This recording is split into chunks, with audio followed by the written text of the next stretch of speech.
At the end of another month, I am here to rank every single book that I read in that past month, ranked from best to worst. And at the end of the video, I will talk about a couple books that I'm currently reading at the moment, as well as 3 books that I do want to read this month.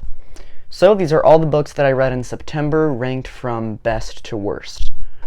Without a doubt, the best book that I read in September is Julius Caesar by William Shakespeare. This is by far my favorite work of Shakespeare's. The story was gripping. I couldn't stop reading it. I finished this in just a couple of days. And Shakespeare's language in this book wasn't as hard to understand, I've noticed, as with a lot of Shakespeare's other works. Like Hamlet was absolutely fantastic. I loved Hamlet, but it was difficult to understand at times. It really had to make you think, which I did love about it. But you didn't have to think through the words as much with this book in order to understand it, or not book, play, technically. And also these are like the Fulgur editions, so on the page facing the actual play, they have a list of all the rare or archaic words on there and lists their meanings, and it helps you better understand Shakespeare's language. I find that that really helps me understand it. But this play was a lot easier to understand than a lot of Shakespeare's other plays, and I thoroughly enjoyed it. The story, fantastic. I enjoyed this very, very much, and I'm definitely giving this one 10 out of 10. Next is actually a nonfiction book, which I hardly ever read nonfiction, especially just for fun. The only nonfiction I read is usually for school, but it is The Art of War by Sun Tzu. This is a very, very old Chinese book. I believe it was written in BC times, so before Christ. So it's really old, over 2,000 years old. And it just has a bunch of information on the art of war, on battle tactics. It has, maneuver, offensive strategy, terrain, and all this stuff. And I randomly picked this book up because I saw it at a bookstore, and I just wanted to read it because I've heard a lot about it, and I did not regret it. I really enjoyed this book, learned a lot about battle tactics. I want to be an author when I grow up, so I've written a ton of books, none of which have been published, of course, but I'm building this fantasy world in my mind that I'm writing about, and I hope to get these books published someday once I complete them and edit them and make them better, because they're still in pretty rough form right now. But the tactics, these battle tactics, I will definitely use them in my fantasy series that I desire to write, which I've already started writing. Again, hasn't been published, and I don't believe it will for a very long time yet, because I've been working on this series for a very long time, and it's still in very rough form, so it's probably going to be a while before they ever get published, if they get published.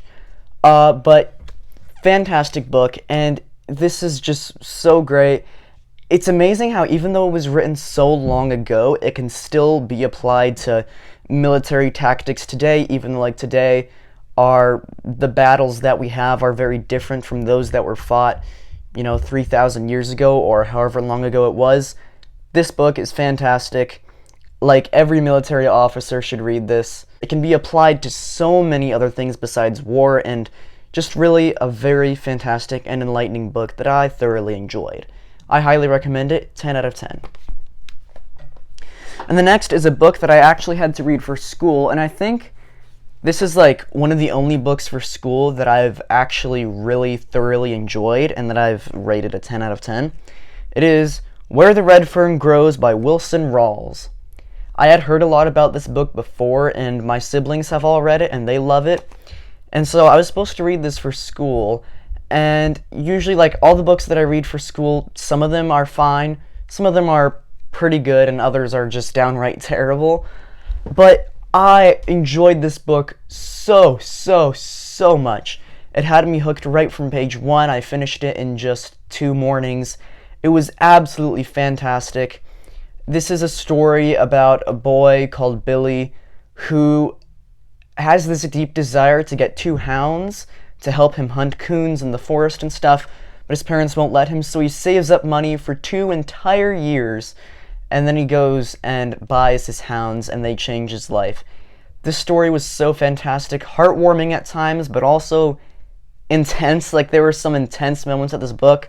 There was a moment, especially near the middle of the book, that really surprised me that I was not expecting at all.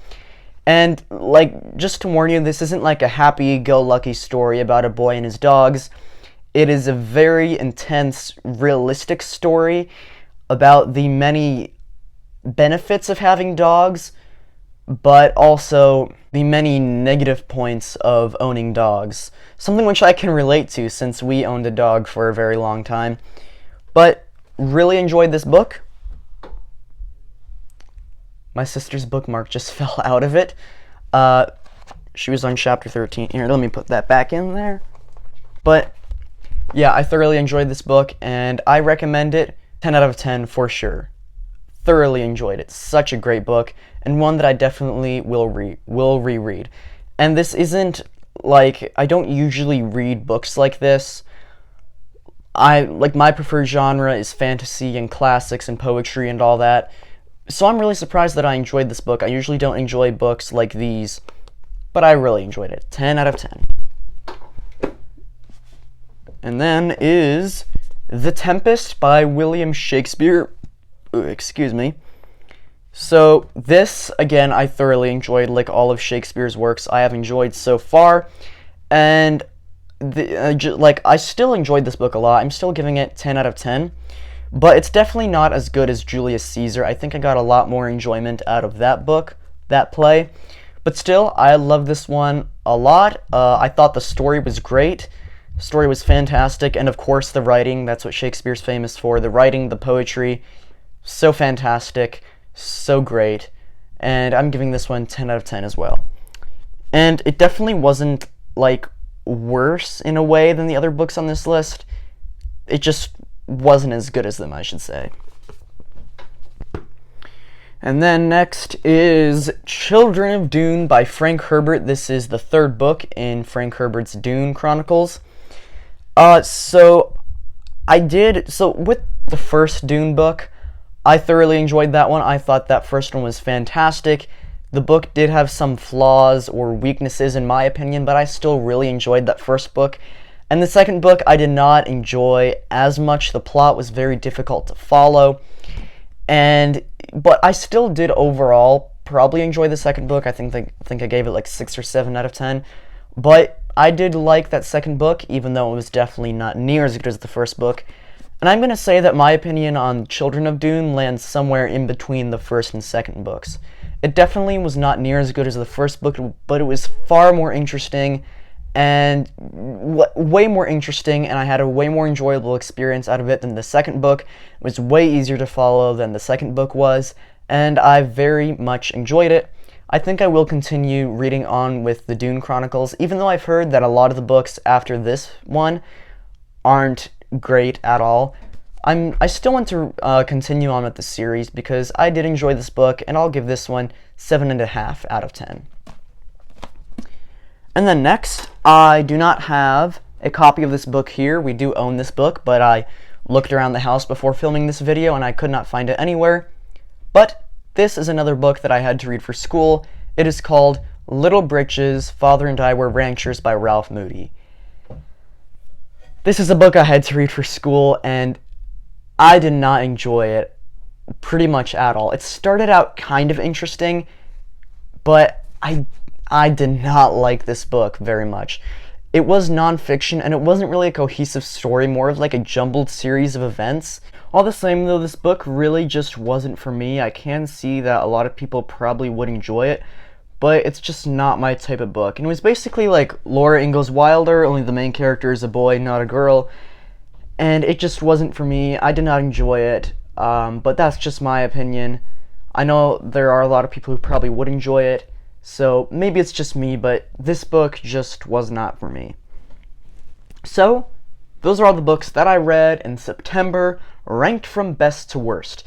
I didn't read as many books as I normally read a month. The last time I read this many books in a month was in January, but I just started school, and school just really gets in the way of everything, which is really annoying. Of course, our education is important, but they should also let us do our own things. Like, especially if doing your own thing is actually educational. Like, reading is educational. And if they want you to enjoy education, then they shouldn't make you do so much of it. But anyway, those are all the books I read in the past month. Now I'm going to talk about a couple books that I'm currently reading.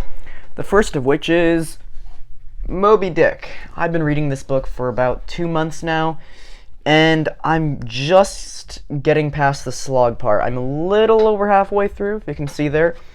I'm on page 432, chapter 71.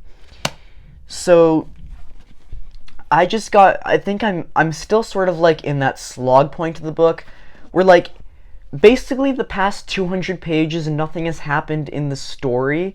It's just talking about, oh, the whaling industry, whaling biology, why whaling is a noble thing to do, why whales are white, and see, the thing is, I'm actually really enjoying these whale facts. I can safely say that I'm enjoying this book.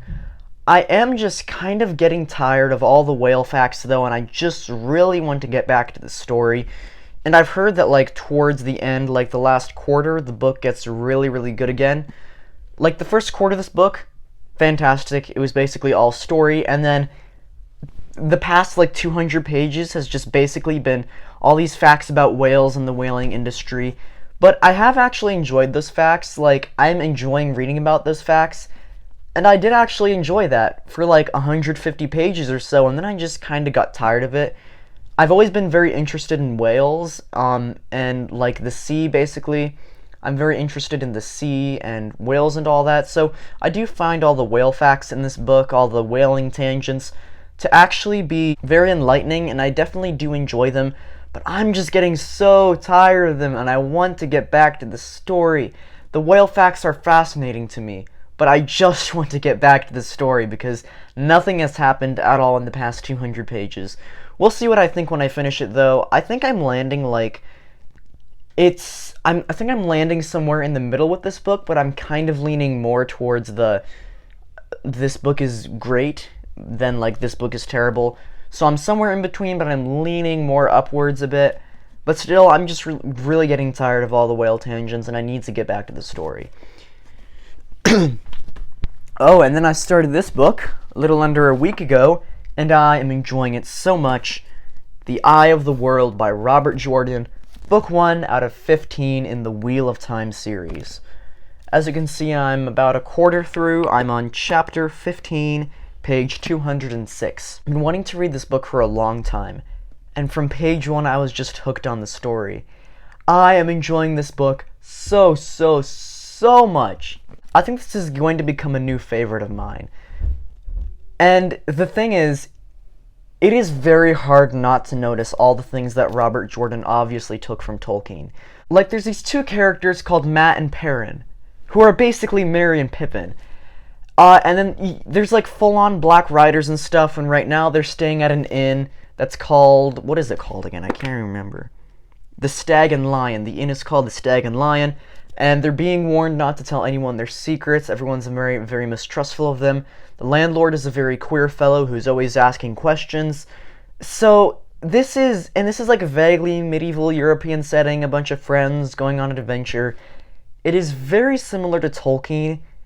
It is very hard not to notice all the many things that Robert Jordan took from Tolkien.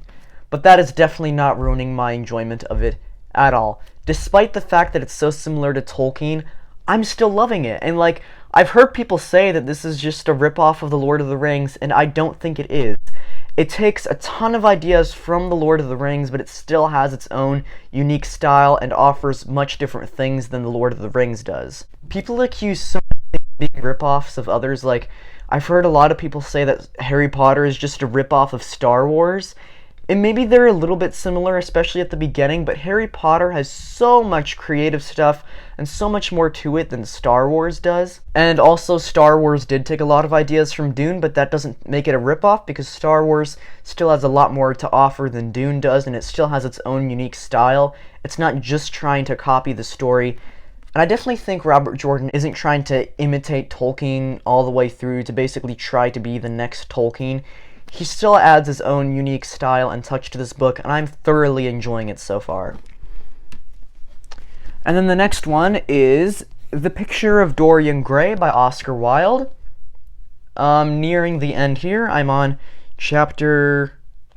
Can't understand Roman numerals. XI. That's 11, I think. XI is 11 in Roman numerals, I believe. So I'm in chapter 11, page 130. So far, I'm really enjoying this book. Like, really enjoying it. This definitely isn't going to be, like, one of my most favorite books that I've ever read, but I'm definitely enjoying it very much, and I think I'm going to land on, like, an 8 or 9 out of 10 when I finish this book, which I'm nearing the end. I should be able to finish it in, like, just another day or two, and I'm really enjoying this book, although Oscar Wilde's, like, philosophy in this book is kind of weird. Like, there's a lot of stuff in this book that is right, but some of Oscar Wilde's philosophy I just don't agree with. He says, all art is quite useless. That is... I'm sorry, that's stupid. And then, like, the only way to get rid of temptation is to yield to it. Is insincerity such a terrible thing? I think not. It is merely a method by which we multiply our personalities. A lot of Oscar Wilde's philosophy in this book I really do not agree with. But still, that's not ruining my enjoyment of this book. My enjoyment of the story and of the characters and of everything that's just going on in the story is overruling my disagreement with the philosophy. And it's funny because I like making jokes. I have a sense of humor. And so on the front page it has like a list of all these quotes from, all these like famous quotes from The Picture of Dorian Gray. And then in good humor, of course, when it says, all art is quite useless, I wrote, only yours, Mr. Wilde. So yeah, I also, like, took a couple notes in this book. Some of them, like, once I hit this spot where there was a lot of philosophy that I didn't really agree with, and then I circled it and wrote, that's stupid. So, the philosophy in this book, kind of weird, but still, I'm really enjoying it, and, like, some of the, like, not all of the philosophy is bad, in my opinion. Some of the philosophy I do agree with, a lot of it I don't, but I'm still really enjoying this book a lot. Another book that I've been reading for several months is Morgoth's Ring by J.R.R. Tolkien, taking me a long time to get through this book, because it's not like the books you can speed read, and it does take a lot of thought and effort. I'm just past this part where it's been talking about, like, the life cycle of the elves, and it's talking about, like, morality and stuff, and the languages, which can be very dry, but if you focus, it's actually very fascinating. Definitely enjoying this book, of course, like all Tolkien books that I've read so far, and I should finish it this month, hopefully. I'm on page 266, and really enjoying it so far. Again, it's taking me a long time to get through it, just because it takes a lot of time and effort, but such a fascinating read. Now, so those are 4 books that I'm currently reading. I want to talk about 3 books that I want to read in this next month, in addition to the books that I'm currently reading. First of which is this. Well, not this entire thing. So I already have the bookmark in it where I want to read it. This is a collection of some of Shakespeare's most famous works that I want to work through. So my bookmark is in A Midsummer Night's Dream. So that's the Shakespeare play I want to read next. And if I have time this month, I might not, but I will probably start Macbeth, which is just after A Midsummer Night's Dream in this lovely edition that I have, very old edition as well. It smells so ancient and old. I love the smell of old books. Again, I love Shakespeare, so I plan to read A Midsummer Night's Dream and maybe start Macbeth this month. And then I said last month that I was going to read this book this month, but I just never managed to get around to it. The Adventures of Sherlock Holmes by Arthur Conan Doyle. Definitely will read this book this month. I'm determined to read it this month. Last month I was just very busy with school and all the other books I was reading, so I didn't have time for it. But hopefully I will this month. And if I don't, then I do hope to at least start this book. Oh, and one thing. You may be wondering about Watership Down by Richard Adams, that book I was reading last month, and I said that I was really enjoying, was going to do a review on. I got halfway through it, and I was loving that book so much, but then it got overdue. I was borrowing it from the library, it got overdue, so I had to return it. So yeah, I definitely didn't DNF Watership Down.